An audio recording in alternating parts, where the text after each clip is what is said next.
काला साया। यूं तो बनारस घाट अपनी खूबसूरती के लिए बहुत प्रचलित है, पर घाट के किनारे कई राज लिए बैठे हैं। ये कहानी शुरू होती है बनारस के घाट के पास बने ममता निवास से, जहां प्रिया लाल जोड़े में ममता के घर उसकी बहू बनकर आती है। आओ आओ बहू, घर को अपने पैरों से पवित्र करो। ममता घर की दहलीज पार कर ही रही होती है कि अचानक एक बहुत गंदी सी बास पूरे घर में फैल जाती है।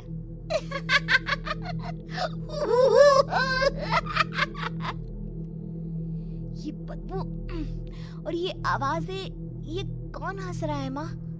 अब ये पड़ोसी ना हमारे थोड़े अलग से है। कहाँ हम शाकाहारी और ये मांस मच्छी खाने वाले। छोड़, तू ध्यान मत दे और गृह प्रवेश कर। और हाँ बहू, अपनी सास की एक बात हमेशा याद रखना, इन पड़ोसियों से तो कभी बात नहीं करेगी। अच्छे लोग नहीं है ये।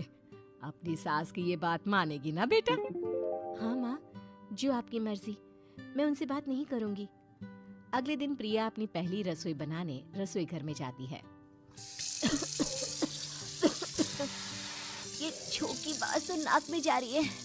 एक काम करती हूँ, खिड़की खोल देती हूँ। प्रिया खिड़की खोलने जाती है। इतने जाले, लगता है इस खिड़की को कभी खोला ही नहीं गया।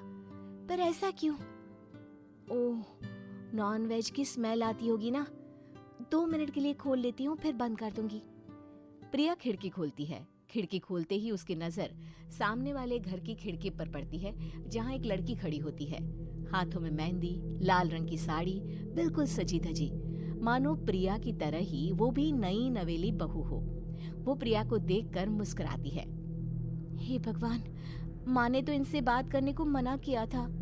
प्रिया फौरन ही खिड़की बंद कर देती है और तवे पर चढ़े रोटी की ओर देखने लगती है, पर वहाँ रोटी न होकर मछली पड़ी होती है। ये क्या? पहली ही रसोई में इतनी बड़ी गलती। हे भगवान, अब मैं क्या करूं? प्रिया बहुत डर जाती है और फौरन रसोई की सफाई करने और फिर सभी के लिए खाना बनाने लग जाती है। जब वो सबको खाना परोसती है, सब तो ठीक है, मैं बेकार में चिंता कर रही थी। हे भगवान, ऐसे ही बस अपनी कृपा बनाए रखना। रात के वक्त जब सब सो रहे होते हैं, तब प्रिया को पायल की आवाज सुनाई देती है, जिससे उसकी आंख खुल जाती है। ये पायल की आवाज कहाँ से आ रही है? प्रिया उठकर उस आवाज के पीछे छत की सीढ़ियों तक जाती है। तभी उसे बच्चे के रोने की आवाज आती है। प्रिया छत पर जाती है तो क्या देखती है? वही लाल साड़ी वाली लड़की अपनी गोद में एक नवजात बच्चे को घुमा घुमा कर सुला रही है। तभी प्रिया की नजर उसके पेट पर पड़ती है। ओह गॉड, ये तो प्रेग्नेंट भी है। सुनिए, बच्चा सो नहीं रहा है क्या? मैं कुछ मदद करूं? नहीं नहीं, आपके घर वालों को अच्छा नहीं लगेगा, मैं संभाल लूंगी। स्नेहा की गोद से बच्चा हाथ मारकर प्रिया की गोद में आने को छटपटाने लगता है। दोनों घर अगल बगल में बने होने के कारण प्रिया उस बच्चे को गोद में ले लेती है। प्रिया के पास आते ही वो सो जाता है। बच्चे का वो स्पर्श रात भर प्रिया भूल नहीं पाती और अगली सुबह वो छत पर कपड़े सुखा रही होती है। तभी उसे एक औरत इशारा करके बुलाती है। स्नेहा कह रही थी बाबू तुम्हारी गोद में आते ही सो गया। मैं गौरी, स्नेहा की माँ हूँ। बहू, घर आना, बाबू को खिला भी लेना। शाम को जब घर पर कोई नहीं रहता, बच्चे से मिलने के लिए प्रिया छिपकर अपनी पड़ोसन के घर चली जाती है और कुछ देर बच्चे को खिलाकर वापस लौट आती है।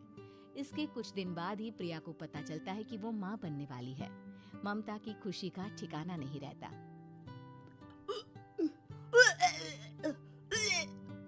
माँ जी, पता नहीं क्यों उल्टी आ रही है। प्रिया भागती हुई वॉशरूम में जाती है तो हरे और लाल रंग की उल्टी करती है। उस उल्टी में से कीड़े निकलते हैं।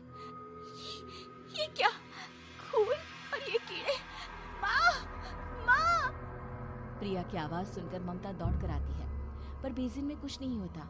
प्रिया हक्की बक्की रह जाती है। ये सब क्या हो रहा है? प्रिया घबरा जाती है और अपने कमरे में जाकर सो जाती है। डर के कारण वो इतनी थक जाती है कि उसकी आंख लग जाती है। तब उसे ऐसा लगता है उसके पेट पर मानो कोई बैठा हुआ हो। कौन हो? प्रिया के पेट पर एक 5 महीने की बच्ची बैठी हुई थी, जो बुरी तरह जली हुई थी। माँ, तुम ही मुझे लाई ना अपने पेट में। मैं तुम्हारी माँ नहीं हूँ। कौन हो तुम?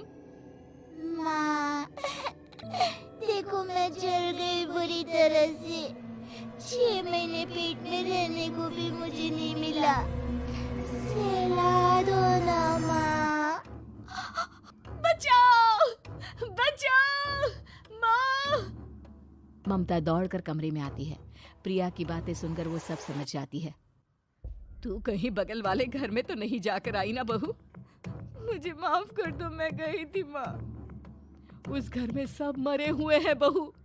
कई साल पहले स्नेहा उस घर में बहू बनकर आई थी। कुछ ही दिन में वो एक बच्चे को जन्म देने वाली थी।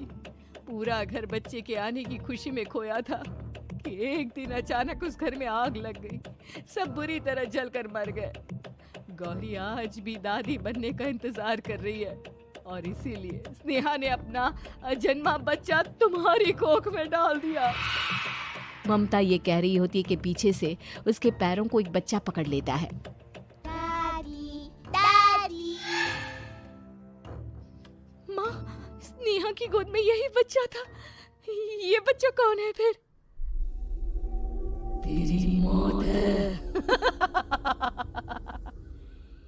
तेरी भी दादी। जिस चीज का ममता को डर था वही हो गया। ममता निवास के ऊपर मौत ने चादर बिछा दी थी। प्रिया का पेट ऐसे बढ़ जाता है मानो 9 महीने का हो। 2 हाथ उसके पेट से बाहर निकलते हैं। बहू, संतोष को फोन कर, किसी पंडित जी को बुला बहू। प्रिया का पति भागता हुआ घर आता है। ये तो होना ही था माँ। तेरा पाप तेरे सामने आ गया तो तू सह नहीं पा रही है। स्नेहा घर में आग लगी नहीं थी, माँ ने लगाई थी, प्रॉपर्टी की लालच में। और वो बच्चा मेरी पहली पत्नी का बच्चा है, मेरा बेटा, जो कि उस आग की चपेट का शिकार हो गया था। मैंने तुमसे ये सब माँ के कहने पर छुपाया था। मुझे माफ कर दो प्रिया। तुम अगर चाहो तो यहाँ से जा सकती हो। मैं तुम्हें किसी भी बंधन में रखना नहीं चाहता। मेरी शादी हुई है आपसे, मैं आपको छोड़ नहीं सकती, पर उससे पहले हमें स्नेहा, उसकी माँ और बच्चे की आत्मा की शांति करवानी होगी। संतोष और ममता गौरी के घर जाते हैं। अंदर सब कुछ जला हुआ होता है। जमीन पर जली हुई लाशें बिखरी हुई थी। ममता रो रो कर अपनी करने की माफी गौरी से मांगती है। प्रिया स्नेहा के घर वालों का अंतिम संस्कार करवा देती है और ममता निवास फिर से आत्माओं के साए से मुक्त हो जाता है।